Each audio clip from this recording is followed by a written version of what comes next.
Alors nous allons rentrer dans le vif du sujet. Dans cette vidéo, nous allons installer Red Hat. Alors pour pouvoir installer Red Hat, vous devez avoir l'image du Red Hat. Donc dans cette vidéo, dans cette formation, nous allons apprendre Red Hat 8 et c'est cette image que nous allons apprendre à l'installer. Donc Red Hat, vous pouvez laisser ça sur le site officiel de Red Hat. Donc vous tapez sur Google How to download Red Hat et comme ça, on va vous diriger sur un site où vous pouvez télécharger Red Hat. Alors après avoir téléchargé l'image de Red Hat, nous allons passer à la création de notre machine virtuelle. Alors pour ce faire, on va lancer VMware et vous cliquez à ce niveau sur Create a new virtual machine pour créer une nouvelle machine virtuelle. Donc suivant. Ici il y a trois types d'installation. Vous pouvez faire une installation à partir d'un DVD ou vous pouvez faire une installation à partir, n'est-ce pas, de l'image. Et vous pouvez, n'est-ce pas, créer votre machine virtuelle et après vous allez passer à l'installation. Et c'est ce que nous allons faire. Nous allons d'abord créer notre machine virtuelle et ensuite nous allons passer à l'installation. Donc ici on vous demande quel type de système d'exploitation que vous voulez installer. Si c'est Windows, vous allez cocher Microsoft Windows. Si c'est Linux, vous allez cocher, n'est-ce pas, Linux. Alors Linux a des distributions. Il y a des distributions de Linux, il y a CentOS, il y a Debian, et ensuite il y a Red Hat, ainsi de suite. Il y a Ubuntu. Mais nous, dans cette formation, nous allons apprendre à installer Red Hat. Et quelle version de Red Hat? La version 8 de Red Hat. Donc moi je prends Red Hat 8. Donc suivant. Ici je vais changer de ma machine virtuelle. Je vais nommer Red Hat 8. Au soit je peux maintenir ce nom Red Hat 8. Ici l'emplacement, location, l'emplacement. Par défaut, toutes vos machines que vous allez créer vont aller, n'est-ce pas, dans un dossier machine virtuelle.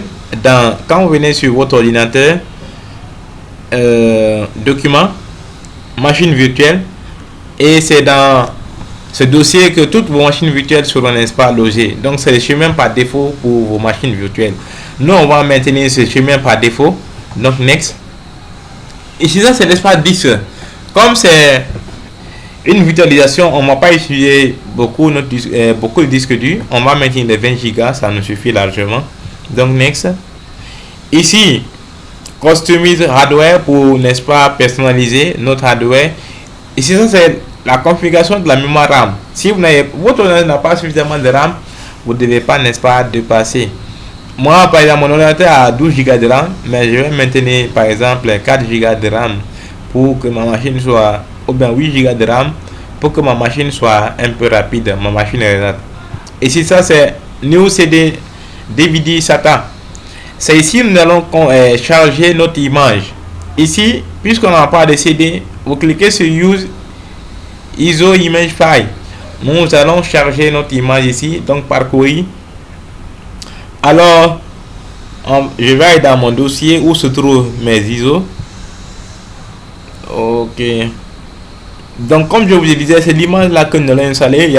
C'est Red Hat 8 que nous allons installer. Vous pouvez utiliser CentOS 8. Les mêmes commandes que nous allons taper sur Red Hat, vous pouvez taper les mêmes commandes sur CentOS et puis ça va passer. Donc, vous pouvez utiliser CentOS ou soit vous pouvez utiliser Red Hat. Mais nous allons utiliser Red Hat dans cette formation. Donc, ouvrir. Et la carte réseau, on va par défaut laisser sur NAT. Après, je vais vous expliquer. NAT, on lit et custom, ça veut dire quoi, tout ceci. Après, je vais vous expliquer. Donc, vous cliquez sur close, vous fermez et puis finish. Alors, nous allons allumer notre machine. Power on this virtual machine. Nous allons allumer notre machine à ce niveau. Alors, ici, on vous demande si vous voulez vérifier d'abord votre CD. Nous, on ne va pas vérifier notre CD parce que notre CD est bon. On va passer à l'installation. Donc, vous sélectionnez installation. Nous allons passer à l'installation.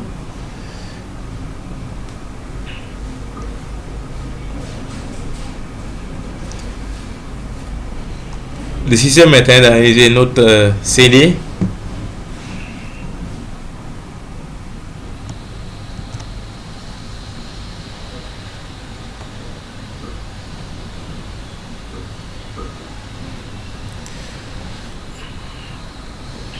Ok, en attendant, comme je vous ai dit que dans cette formation, nous allons utiliser deux machines.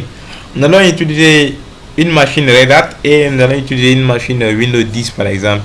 La machine Windows 10 ici sera notre machine cliente. C'est là-bas où nous allons faire quelques tests que je vais vous montrer après. Donc je vais créer cette machine. Donc créer une new virtual machine. Donc next. Next. Ici cette fois-ci c'est Microsoft Windows. Ici Windows 10. Je vais prendre Windows 10. Donc next. Je vais mettre simplement Windows 10. Ici le chemin je vous l'ai déjà expliqué. Donc next. Je maintiens les 60 Go ici. Personnaliser. Je vais prendre par exemple 4 Go pour ma machine virtuelle là. Et le CD, l'image. Vous devez aussi avoir l'image de Windows 10. Je vais vous envoyer tout ça dans la description de la vidéo pour pouvoir télécharger l'image, n'est-ce pas, de Windows 10 et l'image de Red Hat. Alors, moi je vais venir dans mon répertoire où se trouvent mes images système. Je prends par exemple Windows 10, celui-ci, et fermé. Je vais allumer ma machine en attendant. Ok. Nous pouvons revenir sur Red Hat pour continuer. Ici, on me demande, n'est-ce pas, la langue d'installation de votre Red Hat. Moi, je préfère l'anglais, donc je vais préférer l'anglais. Mais vous pouvez définir pour, n'est-ce pas, chercher le français. Moi, je vais prendre l'anglais. L'anglais, n'est-ce pas, des États-Unis. Donc, suivant. Continuer.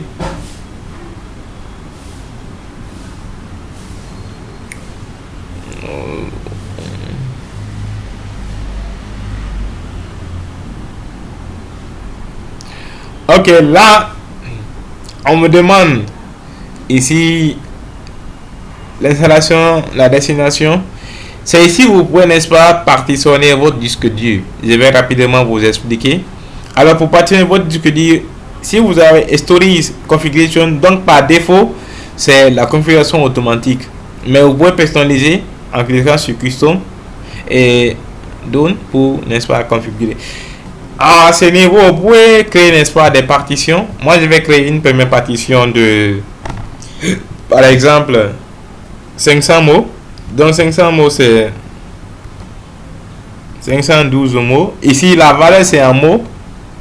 Alors, je m'excuse, la valeur, c'est en bas. Ici, on choisit le type de partition. Je vais prendre, par exemple, le boot.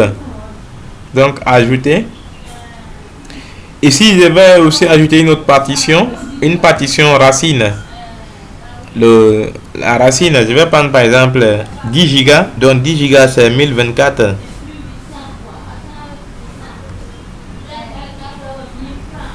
Oh, c'est 2010, c'est 10240, je m'excuse. Donc, vous créez 10 Go. Et nous allons créer une autre partition. Ici, par exemple, le swap. Le swap ici, c'est une partition qui vient en secours de votre mémoire RAM. Si votre RAM est saturé, donc le swap va prendre, n'est-ce pas, le relais. Et moi, je donne par exemple 1 giga. Donc 1 giga, ce qui fait 1024 mots. Voilà. Et je vais me limiter là. Accepter les changements. Mais cette option n'est pas obligatoire. Vous pouvez laisser la configuration par défaut. Donc, je vais les annuler. Je vais maintenir la configuration par défaut. C'était juste pour vous montrer.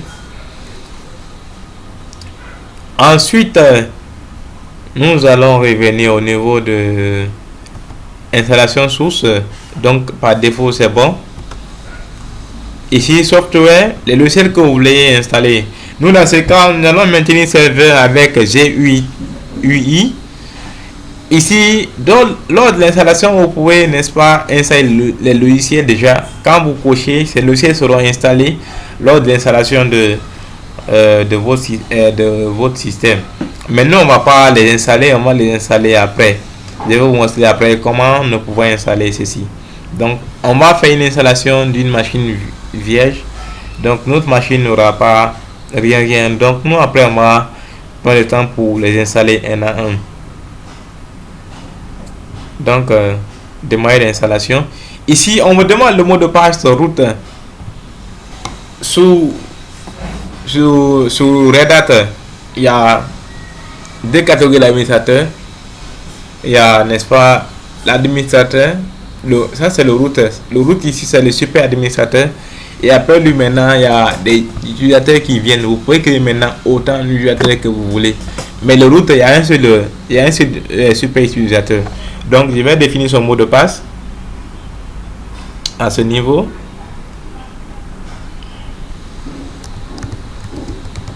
Je vais confirmer le mot de passe. Ici, on me demande de créer un utilisateur. Moi, je vais nommer par exemple l'utilisateur la user. Et ici, son mot de passe. Je vais définir son mot de passe. Je vais venir confirmer le mot de passe.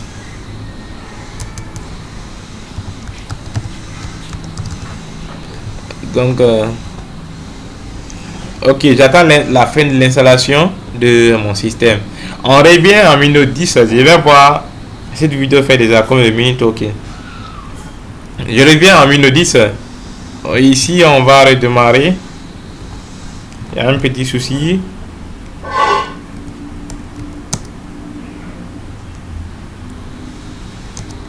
Ici, on va redémarrer notre machine pour pouvoir, n'est-ce pas, charger notre lecteur. Je vais relancer. Ok, on me demande d'appuyer sur une touche. C'est ce que j'avais pas fait et puis c'était revenu. Donc quand vous lancez, vous devez cliquer sur une touche pour que votre DVD soit chargé.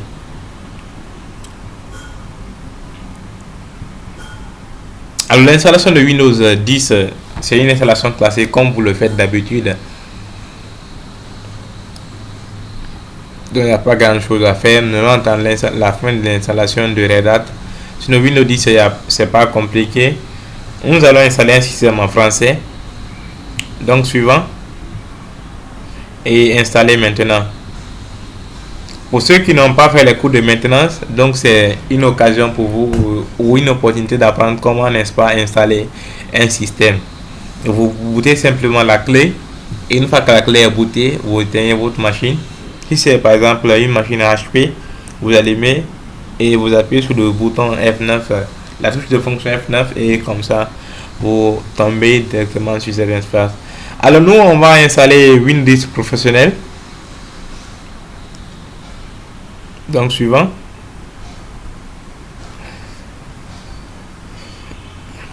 Donc pourquoi on va installer Windows 10 professionnel? C'est Windows 10 professionnel qui permet, n'est-ce pas, de faire le bureau à distance. Les autres versions, les autres distributions de Windows 10 n'arrivent pas à faire, n'est-ce pas, le bureau à distance. Donc si vous voulez faire le bureau à distance, veuillez, n'est-ce pas, installer Windows 10 la version professionnelle. Donc suivant. Ici on va pas faire une mise à niveau, on va l'installer maintenant. On va pas faire une partition, donc on maintient la partition par défaut. Donc suivant. Et on attend la fin de l'installation. Donc c'est très simple l'installation de Windows 10. Ok, donc je reviens, je vais prendre une petite pause pour revenir à la fin, après la fin, n'est-ce pas, de l'installation.